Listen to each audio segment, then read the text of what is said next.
Dalam berbisnis, modal merupakan faktor yang sangat penting. Bagi UKM, modal adalah segalanya setelah market atau pasar. Sekali lagi saya ingatkan, modal adalah hal terpenting setelah pasar. Jangan terbalik. Kalau ada yang mengatakan kita perlu modal supaya dapat pasar, maka satu hal pesan saya, kalau ada yang mengatakan hal seperti itu, tinggalkan mereka. Karena mereka bukan pebisnis. Mereka itu broker atau orang yang baru belajar bisnis. Pasar atau market adalah nomor satu. Begitu Anda kenal pasar Anda, tahu kebutuhan pasar, tahu mengisi kebutuhan pasar, tahu bagaimana menguasai pasar, maka modal atau dana adalah sebuah kepastian yang dibutuhkan namun mudah didapatkan. Bisa dibayangkan ada seorang kenalan Anda akan meminjamkan uang Anda untuk usahanya. Misalnya dia membuka warung atau warteg. Lalu ditanya oleh Anda, berapa kira-kira transaksi per hari nanti warteg yang Anda akan bangun? Lalu dijawab, oh belum tahu mas, kan belum punya warung. Nanti setelah warungnya ada kita kasih tahu Anda berapa transaksi per harinya. Pertanyaan sekarang, berani Anda meminjamkan uang itu ke dia? Kita tanya lagi, kamu pernah buka warung atau kerja di warung? Dia jawab, belum, tapi kayaknya di sekitar sini nggak ada warung, jadi pasti laku. Saya kalau cari warteg susah, jadi kalau kita buka warteg di sini pasti laku. Sekali lagi, beranikah Anda meminjamkan uang Anda kepada orang seperti itu? Atau kalau Anda diminta invest, beranikah Anda invest kepadanya? Tetapi bisa Anda bayangkan, kalau jawaban dia begini, saya 5 tahun bekerja di warteg, lalu sejak 3 tahun yang lalu saya buka warteg kecil-kecilan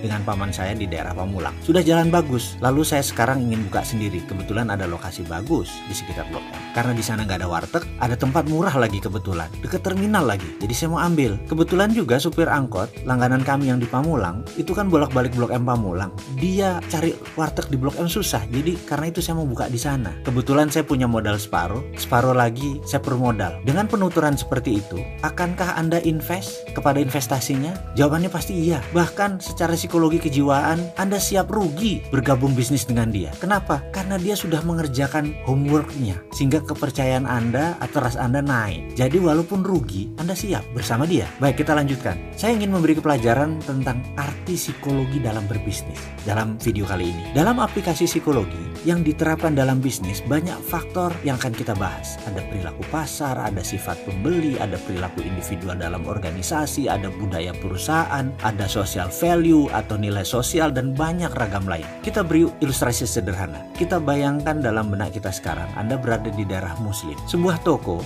bisa mengurangi unsur warna merah dalam outletnya diganti dengan dominan warna hijau atau ditambah nuansa hijau keputihan. Karena bagi kaum muslim, warna putih dan hijau adalah comforting color. Di komunitas pecinan, maka warna merah adalah warna hoki. Warna merah di komunitas Chinese adalah comforting color. Kembali ke komunitas muslim, warna merah yang dominan bisa menjadi threat atau uncomfort. Dan jangan coba melawan belief system seperti itu. Bisa nggak laku jualan Anda. Kita akan bahas tentang hal seperti ini nanti. Sekarang, secara keilmuan mudah-mudahan saya boleh berbagi saat ini. Sedikit banyak saya 6 tahun makan sekolahan untuk hal ini dalam behavioral business analysis secara panjang dan lengkap. Semua nanti akan kita urai. Kita ke generasi muda atau yang lagi tren disebutnya generasi zaman now. Generasi zaman now saat ini nggak mau bekerja 9 to 5 office hour karena secara nature bisnis mereka mulai suka yang semi informal, sehingga membuat mereka lebih suka berwirausaha, buka usaha jauh dari dunia bekerja. Itu nggak salah. Namun kendala bagi generasi zaman now adalah mereka sulit mencari dana atau pemodal. Kenapa? Ini yang harus diingat. Kita harus ingatkan gambaran psikologis perilaku investor. Sekali lagi, ini saya mau mengingatkan perilaku investor karena kaum investor berbeda dengan kaum muda. Saat ini investor banyak yang sudah tua umurnya ketimbang yang kaum milenial yang baru mulai usaha. Perilaku investor, behaviornya berbeda jauh dengan anak sekarang atau anak zaman now. Harus paham, pemodal besar baik yang merupakan itu private equity fund, hedge fund, venture capital, dan banyak lagi portfolio keuangan, di mana portfolio keuangan adalah where's money makes money. Pengelolanya atau pemiliknya kebanyakan usianya di atas 50 tahunan. Bahkan kalau diambil rata-rata, angkatan Bill Gates di atas 60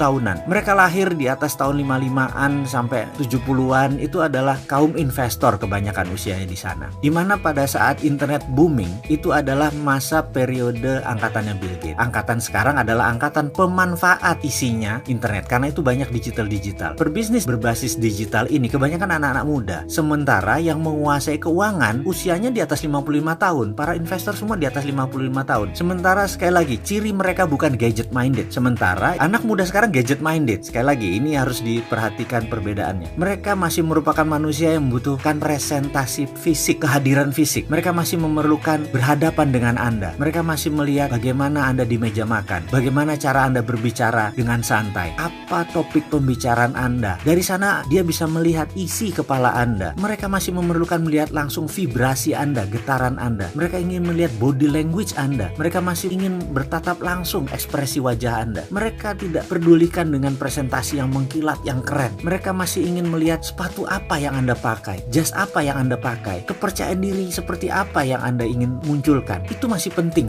buat generasi baby boomer. Sekali lagi, angkatan mereka, investor senior tersebut masih membutuhkan direct contact dengan Anda. Psikologi kejiwaan Anda, kematangan emosi Anda, kedalaman filosofi Anda, tentunya fire api di dalam Anda itu penting. Mereka ingin merasakan langsung. Disinilah kegagalan terbesar para pebisnis startup dalam mencari dana investasi. Disinilah kegagalan terbesar kaum milenial di dalam mencari dana untuk investasi. Kegagalan Anda para startup anak muda dalam meyakinkan investor, terutama gagal menunjukkan how bad you want to be sukses. Seberapa marah Anda, seberapa ingin Anda untuk sukses. Jadi sekali lagi, persiapkan diri Anda untuk terlihat sukses, terlihat lapar, dan stay humble di depan investor zaman old tadi. Ingat loh, mereka masih pegang uang yang terbanyak.